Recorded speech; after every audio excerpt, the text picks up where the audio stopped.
আসসালামু আলাইকুম সম্মানিত ভিউয়ার্স, আশা করি সবাই আল্লাহর অশেষ রহমতে ভালো আছেন, সুস্থ আছেন। এই চ্যানেলের একটি নতুন গুরুত্বপূর্ণ ভিডিওতে আপনাদের সবাইকে স্বাগতম। আজকে আলোচনা করব আন্দোলন করলে বাতিল হতে পারে মাধ্যমিক শিক্ষকদের এমপিও। তার আগে এই ভিডিওতে যারা একদম নতুন তারা অবশ্যই চ্যানেলটি সাবস্ক্রাইব করে পাশে থাকা বেল আইকনটি প্রেস করে দিন, আর যারা ইতিমধ্যে সাবস্ক্রাইব করেছেন তাদেরকে জানিয়ে অসংখ্য ধন্যবাদ। আন্দোলন করলে বাতিল হতে পারে মাধ্যমিক শিক্ষকদের এমপিও।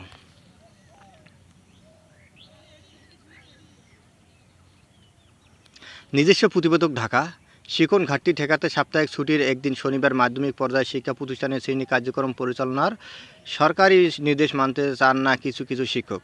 তাই প্রতিবাদ জানিয়ে আগামী শনিবার 11 মে সকাল 10টা থেকে 11টা পর্যন্ত সারা দেশে মাধ্যমিক পর্যায়ে শিক্ষা প্রতিষ্ঠানে কর্মবিরতি পালন করার আহ্বান জানিয়েছেন তারা। বাংলাদেশ মাধ্যমিক সরকারি শিক্ষক সমিতির ব্যানারে এই কর্মবিরতির পর আরও কঠোর কর্মসূচির ঘোষণা দেওয়া হয়েছে। আয়োজনে প্রতি শনিবারই কর্মবিরতির ঘোষণা দিয়েছে সংগঠনটি। তবে এই কর্মসূচি পালন করবে না অনেক শিক্ষা প্রতিষ্ঠান। অন্তত রাজধানীর উদয়ন উচ্চ মাধ্যমিক বিদ্যালয়, কিশোরলয় বালিকা বিদ্যালয় ও কলেজ সহ নামিদামি কয়েকটি শিক্ষা প্রতিষ্ঠানে খোঁজ নিয়ে এমন তথ্য জানা গেছে।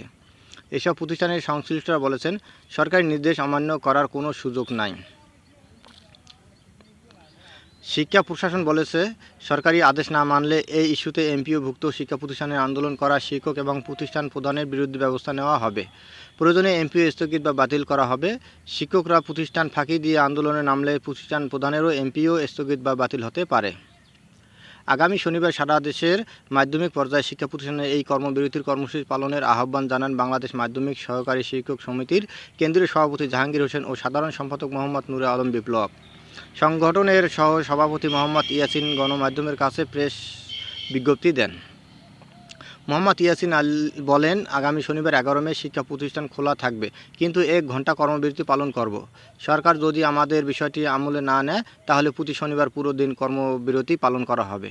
আর সরকার যদি বিষয়টি সুরাহা না করে তাহলে পরবর্তী শনিবারগুলোর পুরোপুরি কর্মবিরতি পালন করব। তবে কেন্দ্রীয় কমিটিতে আলোচনা করে সিদ্ধান্ত নেব। সরাসরি সরকারের আদেশের বিরুদ্ধে অযৌক্তিকভাবে আন্দোলন করলে এমপিওভুক্ত শিক্ষকদের এমপিও বাতিল হতে পারে বলে নাম প্রকাশে অনিচ্ছুক শিক্ষক প্রশাসনের এক কর্মকর্তা জানিয়েছেন। শিক্ষার্থীদের ক্ষতির মধ্যে রেখে শিক্ষকরা যদি আন্দোলন করেন তাহলে মন্ত্রণালয় ব্যবস্থা নেওয়ার নির্দেশ দেবে। সেক্ষেত্রে শিক্ষকদের চিহ্নিত করে ব্যবস্থা নেবে ব্যবস্থা বাস্তবায়নকারী সংস্থা শিক্ষা ৩ অধিদপ্তর। নীতিমালা অনুযায়ী এমপিওভুক্ত শিক্ষকদের এমপিও স্থগিত করা হবে। প্রতিষ্ঠান প্রধানের দায়িত্ব অবহেলার কারণে এমপিও বাতিল হতে পারে বলে জানান সংশ্লিষ্টরা।